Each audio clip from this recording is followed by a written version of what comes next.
안녕하세요. 락토 약사 건기식 다시 보기. 오늘의 주제는 프로바이오틱스냐 프리바이오틱스냐 입니다. 자, 발음이 좀 비슷하지만 완전히 다른 겁니다. 프로바이오틱스는 살아있는 균이고요.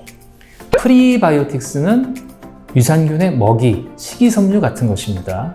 과거에는 장 건강을 위해서 생균, 살아있는 균, 프로바이오틱스만 먹었다면 요즘은 이 유산균의 먹이인 프리바이오틱스를 따로 챙겨 먹고 이런 것들이 중요하다 얘기되고 있는 시대입니다. 자, 둘 중에서 어떤 것이 중요할까? 이런 말씀을 드리려고 해요.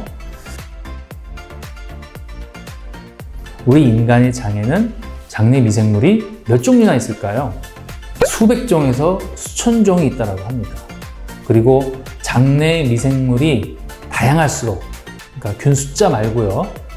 숫자도 중요하지만 그 종류의 다양성이 수백 종보다는 수천 종으로 갈수록 건강하고 좋은 장이다 이렇게 얘기를 합니다. 그래서 문명권, 가공 음식을 많이 먹고 여러 가지 정크푸드 같은 거를 많이 먹는 문명권에 있는 사람들은 장내 미생물의 종류가 1000종 미만으로 떨어지고 자연식품, 자연음식을 그대로 섭취를 다양하게 많이 하는 비문명권 국가에서는 그 사람들의 장에는 장내 미생물이 굉장히 다양하다. 그래서 건강한 장을 갖고 있다. 이렇게 얘기를 합니다. 자, 그런데 우리가 장 건강을 위해서 먹는 프로바이오틱스 캡슐 안에 균 수를 보면 몇 종일까요? 많아야 10종에서 20종 사이입니다. 이런 10종, 20종만 갖고 우리가 장내 건강을 완벽하게 책임질 수 있을까요? 수천 종 정도 돼야만 건강한 장이 되는데 10종, 20종 갖고는 절대 만들 수가 없죠. 그럼 왜 우리가 제품으로 만드는 거는 10종, 20종에 불과할까요? 외부에서 배양돼서 키워지는 균은 한계가 있기 때문입니다. 우리 장이라고 하는 거는 굉장히 축축하고 산소도 좀 부족하고 그런 조건의 상태예요. 그렇기 때문에 그 안에서는 균들이 잘 번식을 할 수가 있는데 우리가 외부에서 키워서 캡슐에 담기 위해서는 인간의 장에서 키울 수는 없고 외부 배지, 배양기에서 키우게 됩니다. 균들을. 자, 그런데 그 배양기는 인간의 장과는 완전히 다른 조건이에요.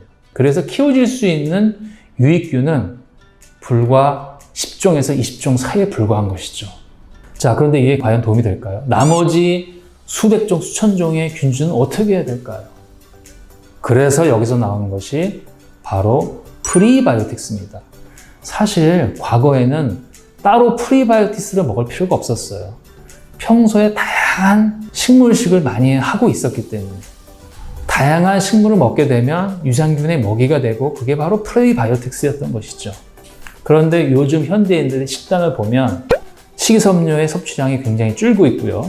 가공 음식을 많이 먹으면서 그 가공 음식 안에 들어있는 식물 성분들이 딱 3가지 또는 4가지 식물에서 온다고 합니다. 바로 뭐냐면은 밀, 옥수수, 그 다음에 한국 사람들은 쌀을 많이 먹으니까 쌀까지. 이렇게 3가지 또는 4가지의 식물을 갖고 이런 가공식품, 저런 가공식품 이런 것들을 만들어내는 거예요. 물론 다른 것도 들어갈 수 있지만 거의 70~80%가 다 밀, 옥수수예요. 그렇기 때문에 아주 소수의 식물 종류만 섭취할 뿐이죠. 그러면 그거를 먹고 자랄 수 있는 유익균은 굉장히 한정적이라고 하는 것입니다. 각 균마다 먹고 자랄 수 있는 프리바이오틱이 다 틀리기 때문이에요. 특정 음식을 많이 먹으면 그거를 먹고 자랄 수 있는 장내 미생물이 많이 자라게 되고요. 또 다른 특정 음식을 먹게 되면 그걸 먹고 자라는 균들이 많이 자라게 됩니다.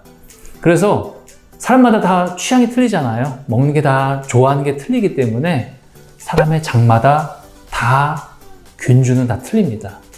먹는 게 틀린 만큼 각각의 사람들이 갖고 있는 그런 장내 미생물의 조성은 다 틀리게 되어 있습니다. 그래서 이거는 민족마다도 틀리고요. 어느 민족, 특정 민족은 뭘 많이 먹고 바닷가에 사는 사람들은 또 해양 조류를 많이 먹고 이렇게 다 틀리잖아요.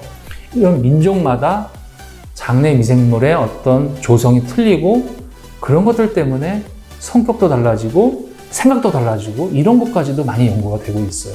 그렇기 때문에 우리가 다양하게 먹으면 한두 가지만 먹는 것보다 다양하게 먹으면 나는 다양한 미생물을 많이 갖게 되고 건강하게 우리 장을 유지할 수 있는 방법이 되는 것입니다.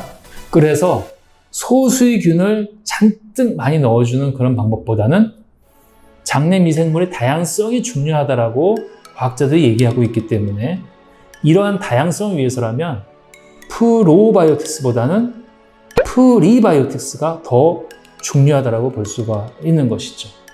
요즘 다양한 식사, 특히 식물 섭취를 못할 뿐만 아니라 간헐적 단식, 저탄고지 이런 것들이죠. 자, 이러한 식단의 특징은 뭐예요? 탄수화물을 적게 먹고 지방이나 단백질을 많이 먹는 방식이에요. 그런데 탄수화물을 전체 식단의 20% 미만으로 먹다 보면 같이 들어오는 식이섬유도 분해되지 않는 그러한 탄수화물이거든요. 그러니까 이런 것들도 같이 줄게 된다고 하는 것이에요.